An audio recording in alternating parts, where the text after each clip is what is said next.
एक तांत्रिक जो खुद को अपने आप को तांत्रिक बताता है तो उसके पास महिला आती है अपनी बेटी को लेकर के, कहती है कि बाबा जी हमारी ये 17 साल की बेटी है, इसको लगभग एक महीने से अचानक से चक्कर आते हैं और घर पे गिर पड़ती है। काफी देर तक ऐसे ही लेटी रही, सिर में दर्द होता है, पता नहीं इसके ऊपर भूत प्रेत का साया है। तो उस तांत्रिक ने कहा कि आपकी बेटी के ऊपर एक शमशान घाट का मसान है, एक भूत है बहुत बड़ा, को उतारने के लिए मैं जो है ना थोड़ा तंत्र मंत्र करूंगा, साधना करूंगा एक कमरे में, वो भी बंद बिल्कुल होना चाहिए, और आप बाहर बैठे, कुछ देर बाद आपकी बेटी ठीक हो जाएगी। माँ तो माँ होती है, ना समझ होती है, तो उसने सोचा कि चलो मेरी बेटी ठीक हो जाएगी। तो उस तांत्रिक ने उस लड़की को अपनी गोद में बिठाया और कमरे को बंद कर दिया, तंत्र मंत्र जो भी करने। अचानक से थोड़ी देर बाद उस माँ के कानों में आवाज जाती है कि मम्मी बचाओ बचाओ। उसे लगा कि उसकी बेटी चिल्ला रही है, तो फिर मम्मी उसकी दौड़ के जाती, खिड़की से देखती है, देख करके सन्न रह जाती है कि ये बाबा मेरी बेटी के साथ क्या कर रहा है। आखिर ये बाबा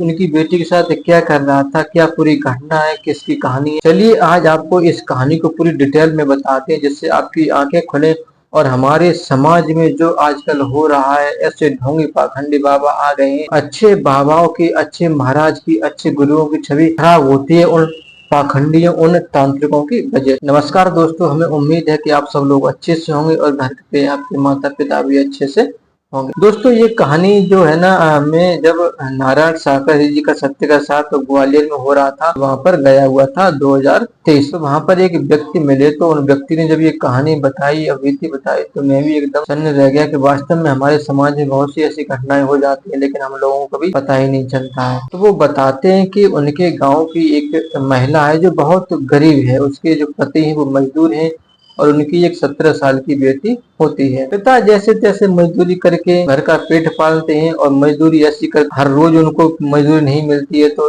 4-6 दिन में कहीं कुछ काम मिल गया तो उसी से जो पैसा मिलता है उसी से पेट पालते हैं। लड़की इतनी सुंदर थी, 17 साल की थी, बहुत सुंदर थी, लेकिन उसके अंदर एक कमी थी, वो बेचारी बहुत पतली थी, इतनी पतली थी कि अगर उसको आप फूंक मार दो ऐसे करके तो बेचारी हिल डुल जाएगी, इतनी पतली। अब आप भी जानते हो जिस घर में ज्यादा खाना पीना ना खावे, एक टाइम खाना बने, दूसरे टाइम का कोई भरोसा ना हो, सोचो उस घर की क्या हालत होगी। हालांकि उसके पिता भी बहुत कमजोर हैं, माँ भी बहुत उसकी कमजोर होती हैं, फैमिली में 3 लोग होते हैं, तीनों लोग बहुत कमजोर होते हैं, कमजोरी का यही गरीबी की हालत में जी रहे हैं। आज भी आप देख लो जो लोग बहुत गरीबी में जी रहे हैं, जो एक टाइम का खाना नहीं खा पाते हैं, उन लोगों की क्या हालत है आप खुद समझदार। तो ऐसी ही उन लोगों की हालत थी तीनों लोगों। लड़की 17 साल की हो गई थी, तो उसके अंदर दिमाग में पता नहीं एकदम टेंशन सी भर गई कि जब वह सोचने लगी कि मेरी शादी कैसे होगी, क्योंकि वह 17 साल की हो चुकी है, कि जब उसे कोई देखने वाला आएगा तो कहीं उसे कोई लड़का फेल ना कर दे।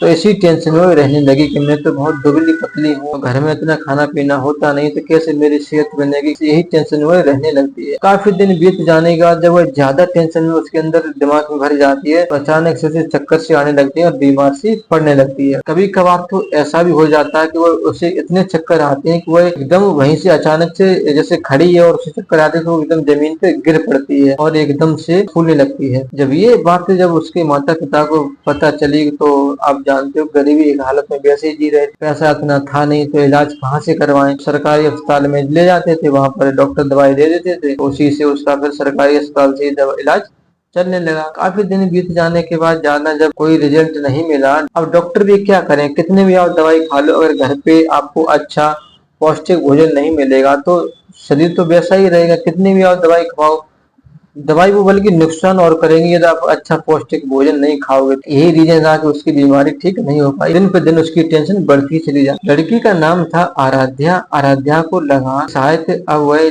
ठीक नहीं हो पाएगी, तो इस वजह से वह अपने मन ही मन को कोसने लगी कि कहाँ जन्म दे दिया भगवान ने, इससे अच्छा तो मैं मर जाऊं, वो बेहतर रहेगा, पता नहीं मेरी शादी होगी भी कि नहीं होगी। इस टेंशन में रहने लगी। इसकी माँ भी सोचने लगी कि कहीं न कहीं लगता है कि इसके ऊपर किसी भूत प्रेत का साया पड़ने लगा है, मतलब काली आत्मा ने इसके ऊपर कोई जादू कर दिया है या फिर कोई तंत्र मंत्र इसके ऊपर हो गया है, तो इस वजह से बीमार रहने लगती है, जरूर इसके ऊपर कोई चक्कर है। काफी दिनों बीत जाने के बाद जब डॉक्टर से ठीक नहीं हो पाए, तो फिर उसकी माता जी गाँव की एक तांत्रिक है। तांत्रिक क्या आपको क्या बताएं, एक तरीका का वो मानो एक तरीके का पाखंडी है। एक नया लड़का है, लगभग 25 से 30 साल का होगा, वो तंत्र मंत्र करता है, तो उसी के पास से जो है ना आराध्या की माँ आराध्या को लेकर के पहुंच जाती है और कहती है कि गुरुजी मेरी बेटी को देख लो, पता नहीं इसे लगभग 3-4 महीने से अचानक से चक्कर से आने लगते हैं और एकदम जमीन गिर जाती है और इससे होश भी नहीं रहता है।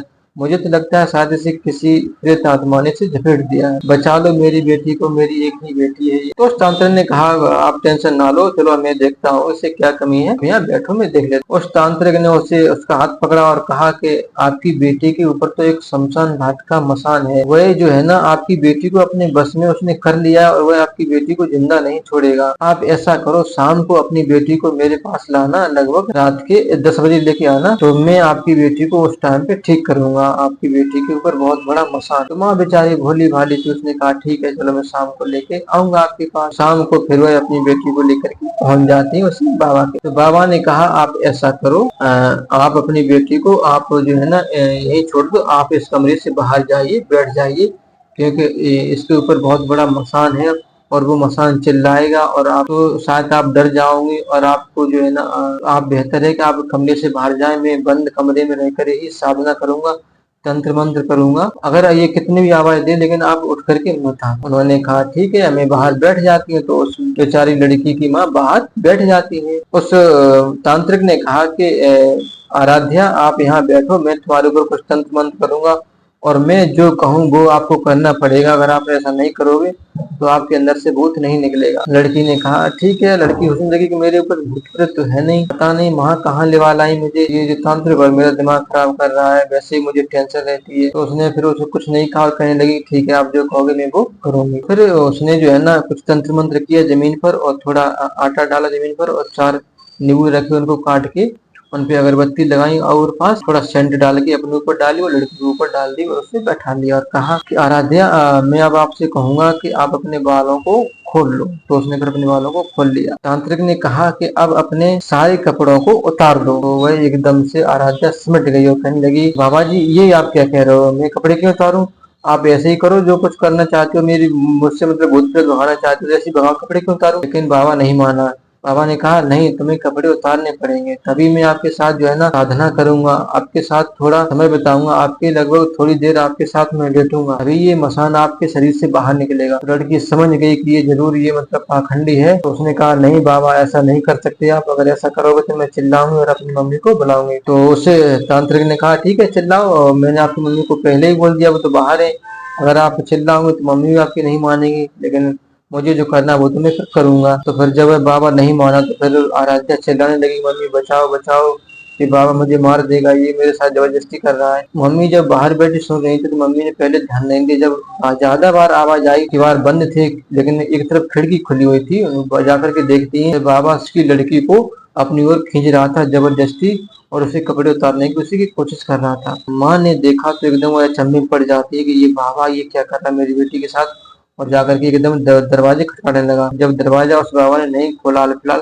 तो उस माँ ने कहा अगर तुम दरवाजा नहीं खोलोगे बाबा तो मैं अभी जाकर के दौड़ के जाती हूँ, गाँव वालों को बुला करके ला, तब देखते हैं कि तुम्हारे साथ क्या होता है। तो फिर बाबा ने दरवाजा खोल दिया और फिर वहीं से वह भाग जा। तो फिर माँ ने फिर अपनी बेटी को पकड़ा, गले पकड़ करके रोने लगती है कि बेटी मुझे माफ कर दो, मुझे लगा तुम्हारे पर भूत प्रेत है इसलिए इस बाबा के पास लाई थी, लगता है ये बाबा ठीक नहीं कर पाएगा, चलो किसी अन्य बाबा के पास तुम्हें ले चलेंगे फिर कभी। तो उस लड़की ने कहा कि माँ अब किसी को बताना मत, नहीं तो गांव में हम लोगों को बदनामी होगा। तो माँ ने भी कहा नहीं बेटा हम किसी को नहीं बताएंगे, पता है मेरी बदनामी होगी, अब ये ढोंगे ऐसे को क्या कर सकते हैं, चलो चलो। फिर वो जो है ना आराध्या की माँ लेकर के घर पे आ जाती है। थोड़ी देर और 20 दिन बीत जाने के बाद उन्हीं के गाँव के एक व्यक्ति है जिन्होंने मुझे ये कहानी बताई थी। तो वो कहते हैं कि अगर आपको ऐसा लगता है कि आपकी बेटी के ऊपर कोई भूत प्रेत है, ऐसा करो अपनी बेटी को एक बार नारायण साकाई जी के सत्य के साथ में ले चलो, वहाँ आपकी बेटी जरूर ठीक हो जाएगी। तो माँ ने कहा चलो देखेंगे, किसी दिन टाइम मिलेगा तब लेकर के चलेंगे, क्योंकि अभी मेरे पास पैसा भी नहीं है, किराए के लिए पैसा भी चाहिए। कुछ दिन बाद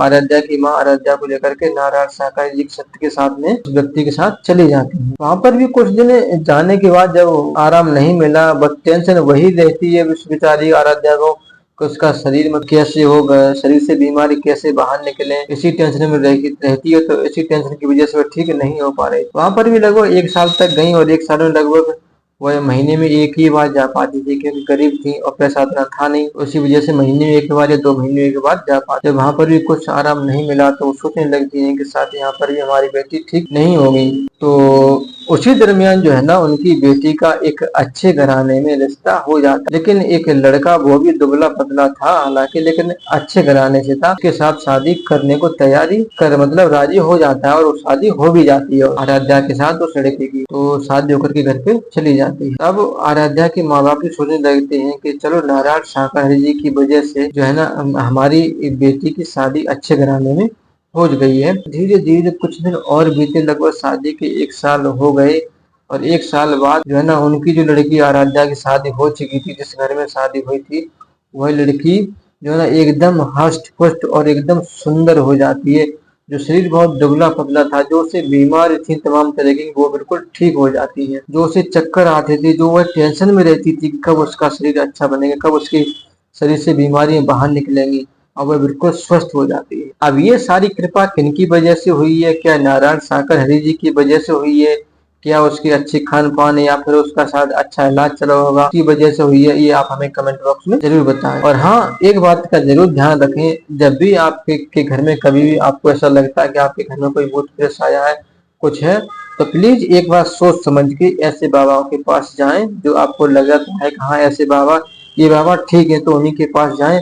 अन्यथा किसी अरे गहरे बाबा के पास न जाए, क्योंकि आपको भी पता है कि आजकल जो है ना गलत बाबाओं की वजह से, ढोंगी पाखंडी बाबाओं की वजह से अच्छे बाबाओं की छवि खराब हो रही है, अच्छे महापुरुषों की छवि खराब हो रही है। तो ऐसे लोगों के पास न जाएं, और विशेषकर हमारी माता बहनें बिल्कुल न जाए। तो दोस्तों, ये थी आराध्या की कहानी, अपीति जो मैंने उस व्यक्ति ने जो बताई थी, तो मैंने आपको बता दी। उम्मीद करता हूँ कि आपको इस कहानी से कुछ सीखने को मिला होगा। यदि आपको इस कहानी से कुछ सीखने को मिला है, प्लीज कमेंट बॉक्स में जरूर बताएं। अगर आप भी ऐसी कोई घटना जानते हैं, आपके आसपास कोई घटना घटी हो ऐसी, उस कहानी को हमें जरूर आप कमेंट बॉक्स में बताएं। तो उस कहानी को लेकर के हम जरूर आएंगे, या फिर अपना नंबर डालना कमेंट बॉक्स में, हम आपसे संपर्क कर लेंगे। धन्यवाद।